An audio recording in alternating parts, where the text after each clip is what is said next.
empiezan a salirse de esos ecosistemas y empiezan a moverse hacia zonas más pobladas por la gente. La siguiente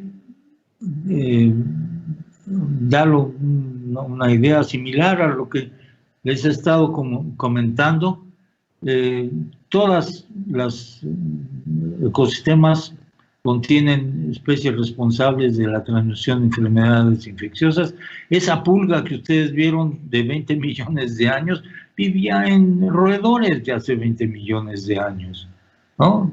Afortunadamente, por razones totalmente aleatorias, esta se ha podido conservar, como algunas otras cosas que seguramente se van a ir descubriendo, y resulta que nos enseña que desde ese momento había ya materiales infecciosos o especies que producían epidemias muy severas en la especie humana. Por otro lado, el ir fragmentando las selvas genera unas mayores zonas de contacto, de interfase con poblaciones humanas. Esto aumenta las probabilidades de contactos con estos vectores, con roedores y con otros animales que son conductores de muchas de las enfermedades. Y aquí les va un poco, lo puse como el Facebook de vectores de enfermedades de habitantes de selvas. No es el único, pero son enormemente importantes, desde varios mosquitos hasta otros dípteros y que han sido y siguen siendo transmisores de muchas de estas enfermedades, que se han ido distribuyendo, por un lado, por la perturbación de los ecosistemas, pero por otro lado también por cambio climático, porque los climas y las temperaturas donde estos bichos pueden vivir se han ido ampliando, particularmente con el aumento de temperatura. Entonces existen ahora estos organismos en lugares donde previamente no estaban. Hay, por ejemplo, este es el grupo más significativo en transmisión de enfermedades, los roedores pequeños, de los cuales México tiene una enorme cantidad de especies, por cierto, y que son reservorios de patógenos que causan una serie de enfermedades, como por ejemplo algo que se llama Lyme disease, que esto lo transmite una garrapata, Ixodes, que también andan en estos bichos, y la babesiosis también. Son nombres que afortunadamente no son muy conocidos en nuestro continente todavía, pero que han afectado otras zonas del mundo. La modificación de áreas naturales por destrucción de las selvas, por ejemplo, generó que un Anopheles darlingium, que es mucho más agresivo que el Anopheles normal que había en selvas o bosques más conservados, se multiplicara muy fuertemente, porque tenía un hábitat mucho más favorable para él. Y esto pues generó también un incremento en la malaria en una buena parte del Amazonas, particularmente ahora con toda la deforestación que está habiendo. Esto seguramente va a ser un problema creciente en esa zona. Lo mismo cuando hay inundaciones de zonas, pues porque se abren presas o se abren zonas de acuicultura o cosas de ese tipo. Varios de estos moluscos llevan parásitos que generan esquistosomiasis y varias otras enfermedades. A un lado está el molusco que transmite el esquistosoma intercalatum, que es uno de los bichos que generan esquistosomiasis en varias partes, particularmente en África. Lo mismo pasa con las zonas de riego grandes que requieren de zonas de captura del agua para regar, que generan también malarias en lugares donde no existían malarias, con otros mosquitos, en este caso un anófeles. La misma situación con los esquistosomiasis en la presa de Asuán, en Egipto, produjo un problema muy severo de esquistosomiasis por el incremento del molusco que lo lleva.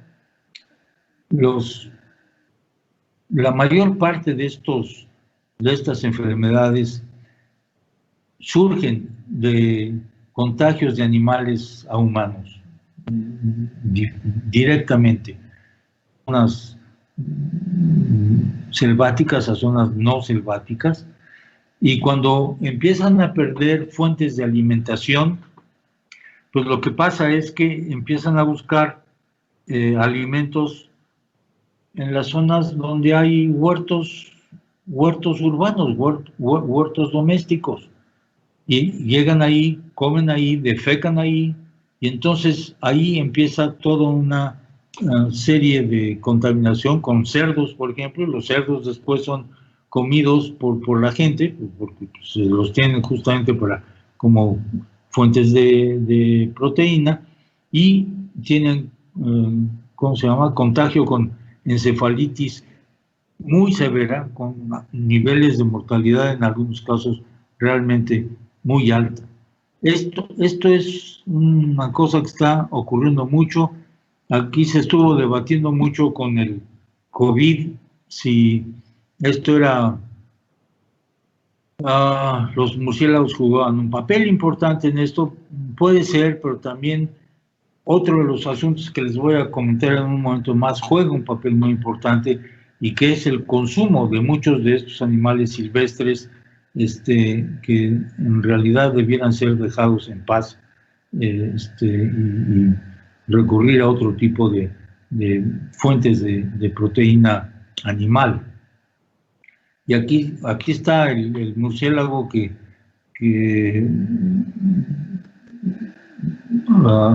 ¿cómo se llama?, propaga el virus de Nipah en Malasia.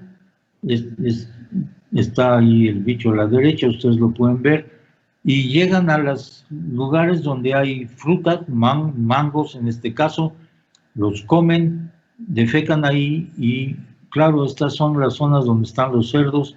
Los cerdos ingieren todas estas cuestiones y se infectan con el virus. Luego después la carne del cerdo es comida, y ahí está ya una fuente de origen de la enfermedad.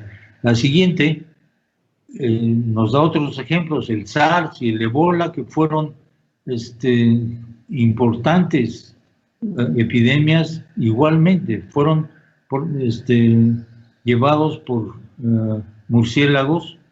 Ahí están los géneros Rhinolaphus y Paguma, que son... Paguma es un mamífero pequeñito que es fuente de alimento para mucha gente en China. En China es impresionante la cantidad de vida silvestre que es utilizada como alimentación. Yo no sé si ustedes han tenido ocasión de estar en un restaurante chino de a de veras. A mí me tocó hacerlo en Pekín hace una buena cantidad de años, y cuando entré al restaurante había un corredor de no menos de 15 o 20 metros de largo, cubierto en ambos lados del pasaje, digamos, en las paredes, de todo tipo de acuarios, jaulas, cajas, etcétera, con todo tipo de especies. Era un zoológico, de veras era un zoológico, y esto era la materia prima para preparar platos en el restaurante. Nadie tiene cuidado de si los organismos que van a usarse como alimento tienen o no tienen organismos que pueden ser nocivos para la gente. Esto se usa de manera prácticamente no controlada. Los chinos son verdaderamente voraces en este sentido. Uno de nuestros problemas más serios de conservación en México con la vaquita son las totoabas, ¿no? Cuya buche se usa para, o vesícula flotatoria se usa como alimento, con todos estos mitos de que tienen efectos afrodisíacos y yo no sé qué tanto, pero los impactos, yo estoy seguro que nadie de las personas que consume, o muy pocos de los que consumen estos productos en China y en algunos otros países del sureste de Asia, tienen noción del efecto que tiene obtener estos alimentos para que los puedan consumir ellos allá. Es una especie como de,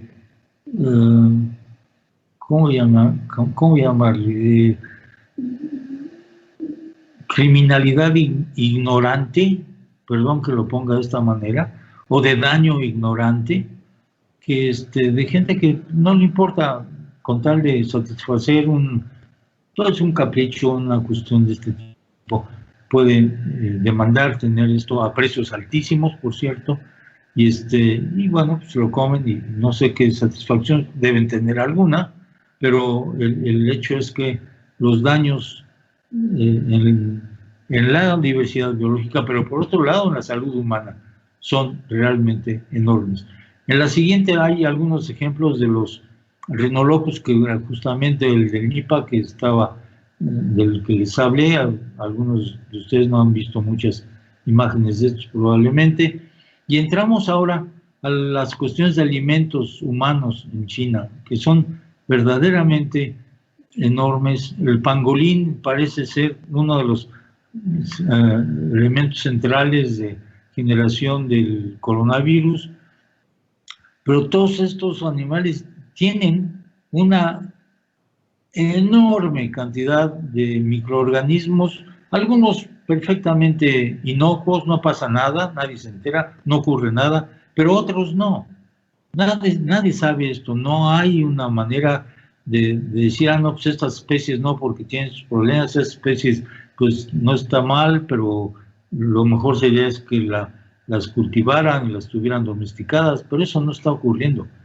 Hay un consumo enorme de estos organismos, de lo que se llama, en la siguiente fotografía, el bushmeat, es decir, la carne del cerro o del bosque, que se usa en cantidades enormes en muchas zonas donde pues hay una combinación entre culturas que nunca llegaron a desarrollar gastronomías sustentables, voy a llamarle, y que no tienen muchos medios de obtener alimentos, digamos, de los mercados comunes y corrientes, ¿no?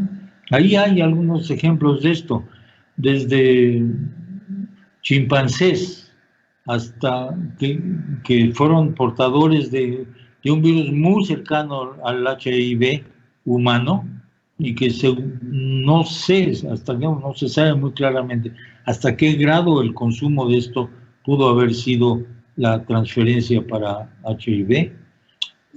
Otras especies de primates que son también portadores de virus, y estas cosas, recuerden, ya lo han oído mucho, mutan, hacen mutaciones a una velocidad gigantesca porque se reproducen con mucha velocidad.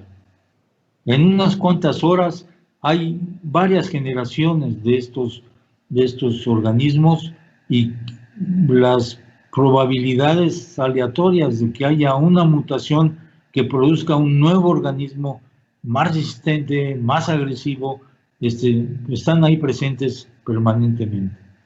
Aquí hay algunos ejemplos de los bichos que se comen. Para mí, alimentarse de chimpancés es casi como antropofagia, honestamente. Me parece que casi estar comiendo seres humanos por la cercanía que tenemos con ellos. Cocodrilos, gorilas, toda una serie de organismos que son cazados por mucha gente y que son consumidos como carne porque a veces no tienen otras opciones de alimentación. Yo creo que esto es una forma tan ciega para la humanidad, no para esos grupos, para la humanidad, de dejar que estas cosas estén ocurriendo cuando en realidad no son problemas solamente locales, siempre se han considerado como problemas solamente locales, pero no lo son. Y la mejor prueba que tenemos es ahora un virus que está afectando virtualmente a todo el planeta y a todas las naciones y a todos a todos los individuos independientemente de la zona en la que viven o de las costumbres que tienen. La siguiente es una transparencia que de los efectos. Esto no es solamente reciente. Esta es la fauna que había en México hace unos 10.000 años, 12.000 años, en la edad del hielo, y que desapareció por el efecto humano, por la cacería. Todos más o menos tienen idea de las imágenes de Tepepan, del mamut que se cazaba ahí. Esto está más o menos preservado, pero es un asunto que ha ido desde hace mucho tiempo. Vean ustedes la enorme lista de organismos que existían en México, y el mapa que está ahí, espero que lo pueden ver, tiene los puntos de donde esos organismos han sido encontrados. Es decir, esto no es nada más un dibujo bonito de especies desaparecidas, es algo que refleja cuáles organismos existían en México hace unos 10.000, 12.000 años y dónde estaban, dónde fueron encontrados, y cada vez se siguen encontrando más organismos. El impacto humano ha sido realmente gigantesco en ese sentido, y mucha de esa fauna, megafauna que teníamos, pues simplemente ya no existe. Existen versiones un poco liliputienses de varios de esos, como los armadillos y demás, pero esa megafauna simplemente desapareció en buena medida, no solamente, pero en buena medida, por los impactos de cacería y también por algunos efectos de cambio climático, sin duda. La siguiente habla del impacto, por ejemplo, en este caso, del rango de distribución de una especie pues muy mexicana, muy parte de la cosmología de los pensamientos de tantos grupos étnicos mexicanos como el jaguar. La imagen que tienen ustedes ahí de Latinoamérica y, bueno, parte de Norteamérica también, es el color más clarito, es el rango original de distribución. El color más oscuro es donde se encuentran actualmente. Es una pérdida de mucho más de la mitad de su rango de distribución, y por eso también en algunos lugares, como hoy típicamente en México, pues esta es una especie calificada como peligro de extinción, ¿no? Yo no sé de qué se coma el jaguar, se caza por otras razones, por su piel, no sé, otra vez, por estas cosas mitológicas de que somos una especie muy fregona, perdón por el adjetivo, y podemos cazar lo que sea, ¿no? Elefantes, jaguares,